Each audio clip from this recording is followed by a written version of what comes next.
Hello friends, welcome to my YouTube channel. Friends, अगर आप UPSC, BPSC या किसी अन्य स्टेट पीसीएस एग्ज़ाम के अभ्यर्थी हैं तो आपके लिए ये वीडियो बहुत ही महत्वपूर्ण होने वाला है। फ्रेंड्स, आज हम लोग बात करने वाले हैं मानव परिसंचरण तंत्र, जिसको अंग्रेजी में बोलते हैं ह्यूमन सर्कुलेटरी सिस्टम। अब फ्रेंड्स, ये टॉपिक आपके सिलेबस के हिसाब से अगर देखा जाए तो ये आता है आपका साइंस एंड टेक वाले पोर्शन में। तो इसको आप लोग साइंस एंड टेक का एक वीडियो ऑलरेडी इस चैनल पर अपलोड कराया गया है, जिसमें हम लोगों ने इम्पोर्टेंट विटामिन्स, इसके कुछ सोर्स और इसका प्रॉपर्टी यानी गुण क्या क्या हो सकता है उसके बारे में पढ़ा था। तो आप लोग उस वीडियो को भी ज़रूर देखें। तो फ्रेंड्स, इसको शुरू करते हैं। यहाँ पर आप लोग देख सकते हैं मानव परिसंचरण तंत्र यानी ह्यूमन सर्कुलेटरी सिस्टम को 3 पार्ट्स में डिवाइड किया जा सकता है। पहला भाग आपका क्या आता है? हृदय, जिसको अंग्रेजी में हम लोग हार्ट बोलते हैं। दूसरा पार्ट आपका आता है रक्त वाहिकाएं, जिसको अंग्रेजी में हम लोग ब्लड वेसल्स बोलते हैं। और तीसरा पार्ट आपका आता है ब्लड। तो एक एक करके हम इसको पढ़ेंगे और इसको समझेंगे। तो आज हम लोग बात करेंगे रक्त वेसल्स यानी ब्लड वेसल्स यानी रक्त वाहिकाएं के बारे में। इसके अगले लेक्चर में हम लोग हार्ट और उसके अगले लेक्चर में हम लोग ब्लड के बारे में डिस्कस करेंगे। तो रक्त वाहिका को भी 3 भाग में डिवाइड किया गया है। यहाँ आप देखकर समझ सकते हैं। इसका पहला पार्ट है आर्टरी यानी धमनी, दूसरा पार्ट है इसका वेन यानी शिरा, और तीसरा पार्ट है इसका कैपिलरीज यानी केशिकाएं। अब इसको समझने के लिए मैं आपके सामने इसको डिवाइड करके अच्छे से बताने का प्रयास कर रहा हूँ, ताकि आपको ये सारी बातें आसानी से समझ में आ जाएं। तो सबसे पहले मैंने आर्टरी यानी धमनी में एक पॉइंट लिया है। ये हृदय से विभिन्न अंगों तक खून को ले जाती है। कहने का मतलब ये हुआ कि ये हृदय यानी दिल से, जिसको हिंदी में दिल भी अक्सर लोग कहा करते हैं, तो ये दिल से करता क्या है कि खून के डिफरेंट पार्ट्स में ये आपके बॉडी के डिफरेंट पार्ट्स में ये आपके ब्लड को सप्लाई करने का काम करता है, यानी खून को ले जाने का काम करता है। ध्यान रखिएगा, ये हृदय से, यहाँ सबसे महत्वपूर्ण पॉइंट यहाँ पर हो जाता है हृदय से। ठीक है फ्रेंड्स। उसके बाद अगला पॉइंट अगर हम लोग देखें वेन यानी शिरा में, तो ये क्या करता है, ये शरीर के विभिन्न अंगों से खून को हृदय तक लाता है। तो यहाँ इसमें ध्यान आपको क्या देना है कि ये अंग से, यानी जैसे हाथ पैर मस्तिष्क, ये सब से खून कौन ले जाता है? आपका वेन ले जाता है। कहाँ तक? तो वो ले जाता है आपका हृदय तक। और कैपिलरीज यानी केशिकाओं का सबसे मुख्य काम क्या होता है कि ये धमनी और शिराओं को आपस में जोड़ने का काम करता है। इसका जो सबसे मुख्य काम यही होता है कि ये धमनी और शिरा को आपस में कनेक्ट करने का काम करता है। कहने का मतलब ये हुआ कि एक ब्रिज की तरह काम करता है।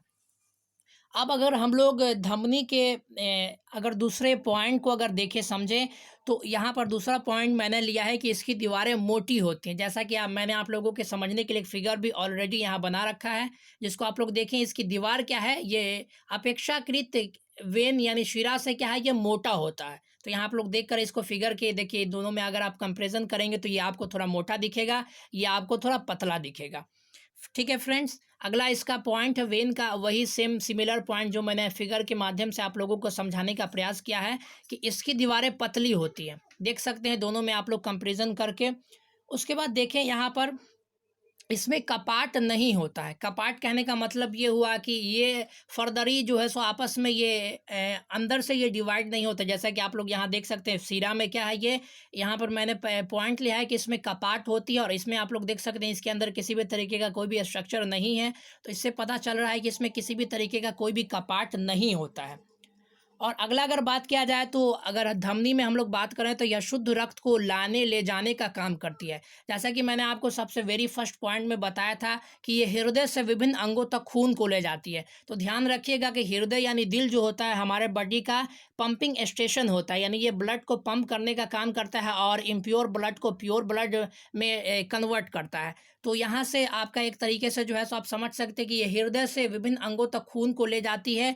और ये हृदय से विभिन्न अंगों तक खून को ले जाएगी, तो जाहिर सी बात है कि वो खून किस टाइप का होगा, वो शुद्ध रक्त होगा।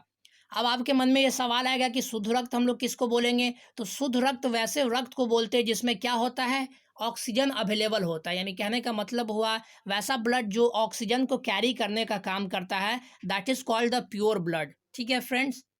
और अगर हम लोग बात करें इसके कुछ एक्सेप्शन से, उस एक्सेप्शनल केस को भी मैं आगे डिस्कस करूंगा आप लोगों के साथ। तो यहाँ देखिए यह अशुद्ध रक्त को लाने ले जाने का काम करता है। अब सिमिलरली जो यहाँ पर आप लोग देख कर समझ सकते हैं इम्प्योर ब्लड क्या होगा, वैसा ब्लड जो कैरी किसको करता है, CO2 यानी कार्बन डाइऑक्साइड को कैरी करने का काम करता है। अब यहाँ पर देखिए फ्रेंड्स, मैंने आप लोगों के समझने के लिए वेरी इंटरेस्टिंग एग्जांपल यानी एक्सेप्शन यहाँ पर मैंने ले लिया है, जिसको आप लोग देखिए यहाँ पर। इसका एक्सेप्शन क्या है कि ये शुद्ध रक्त को लाने ले जाने का काम करता है, लेकिन इसका एक मात्र एक्सेप्शन क्या है कि ये पल्मोनरी आर्टरी यानी फुफ्फुस धमनी जितने भी होते हैं वो होते तो धमनी है, लेकिन ले जाते हैं किसको, आपके इम्प्योर ब्लड को ले जाते हैं। आने वाले वीडियो में मैं इसको अच्छे से और एक्सप्लेन करके आप लोगों के सामने विथ फिगर आप लोगों को समझाने का प्रयास करूंगा। तो इसको ध्यान में रखिएगा, आपसे जब भी पूछा जाएगा तो एक्सेप्शनल केस वाले ही क्वेश्चंस आपसे किए जाएंगे जो भी अपर लेवल के एग्जाम्स होते हैं उसमें। अब इसमें मैंने आपको बताया कि ये अशुद्ध रक्त को ले जाने का काम करता है। तो अशुद्ध रक्त को जो ले जाएगा तो अशुद्ध रक्त को ले जाएगा तो उसमें यहाँ पर आपका एक्सेप्शनल केस क्या है, पल्मोनरी वेन्स। तो ये क्या करता है, ये शुद्ध रक्त को ले जाता है। तो ये दो मुख्य रूप से इसमें कुछ एक्सेप्शनल केस थे, और जब भी आपसे सवाल किया जाएगा तो इसी एक्सेप्शनल केस से ही सवाल क्रिएट किया जाएगा। तो इसको हम लोग आगे विथ प्रैक्टिकल इसको समझने वाले हैं, विथ फिगर की किस तरीके से ये एक्सेप्शनल केस में आते हैं। और अगले वीडियो में हम लोग डिस्कस करेंगे हार्ट में, उसी में इन सारे चीज़ों को क्लियर कर लेंगे। तो फ्रेंड्स, ये था आपका मानव परिसंचरण तंत्र यानी ह्यूमन सर्कुलेटरी सिस्टम का वेरी फर्स्ट वीडियो लेक्चर। इसके बाद लेक्चर 2 को भी अपलोड करवाया जाएगा। तो फ्रेंड्स, अगर आपको ये वीडियो पसंद आया तो उसे आप ज़रूर लाइक करें और इसे अपने आप फ्रेंड्स के साथ ज़रूर शेयर करें। और UPSC, BPSC व अन्य स्टेट पीसीएस एग्ज़ाम की तैयारी ऑनलाइन करने के लिए आप हमारे चैनल से भी जुड़े रह सकते हैं। Thank you very much. मिलते हैं अगले वीडियो में। God bless you all.